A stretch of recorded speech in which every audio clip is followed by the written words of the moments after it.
choisi la vie, je n'ai pas su t'accueillir.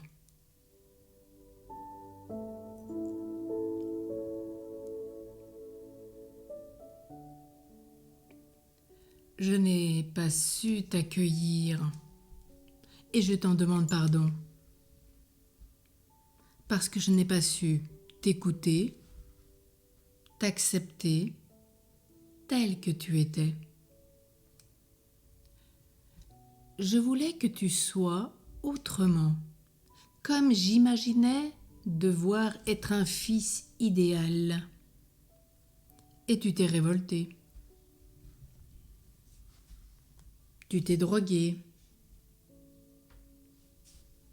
Tu buvais.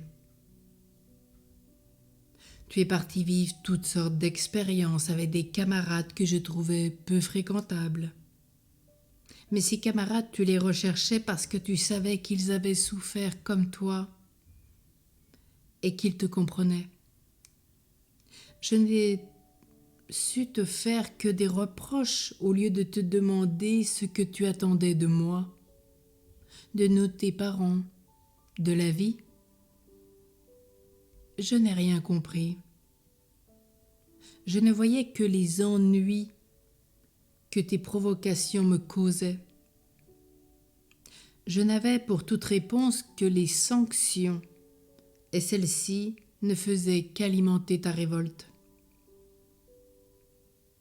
Maintenant, je sais que tu regrettes de n'avoir pas eu un père aimant et structurant, parce que tu n'as pas eu un guide, un père qui montre le chemin, qui fixe des limites, un père qui prend dans les bras, un père plein de tendresse, un père qui aime et qui donne la croissance.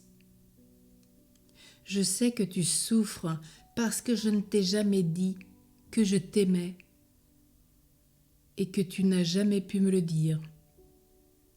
Je vois que tu as du mal à avoir des repères et des limites dans ta vie parce que je ne t'en ai pas donné. Pas de père, pas de repères, nous rappelle le père Jean-Marie Petitclerc. Et aujourd'hui, c'est bien triste, car une société sans père est une société sans repères, et nous le voyons à chaque instant. J'étais toujours tellement fatiguée par mon travail, et si souvent absent que je n'ai pas pris le temps de voir que tu existais, que tu réclamais ma présence attentive. Tu désirais que je joue avec toi, que je vive avec toi, que je puisse m'exprimer. Je voulais t'expliquer ce que je vivais à l'école,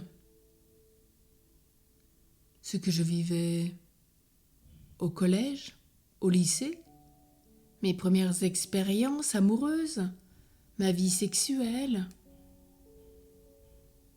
J'avais besoin de me confronter à toi, qui est l'homme.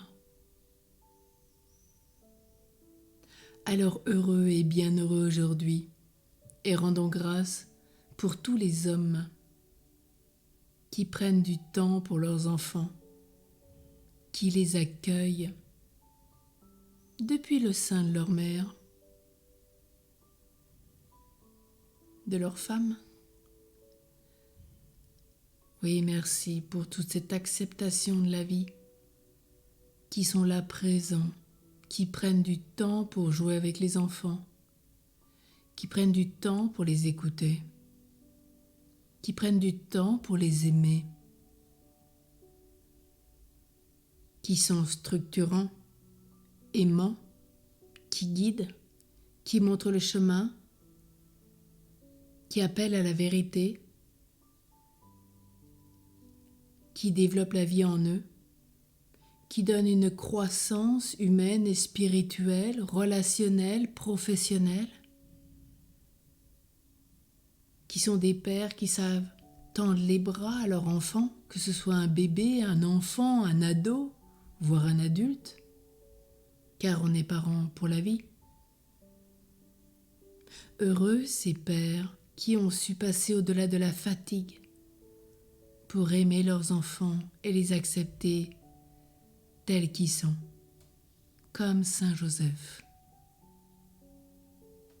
Heureux êtes-vous, les hommes et les pères, qui savent vivre de telles choses.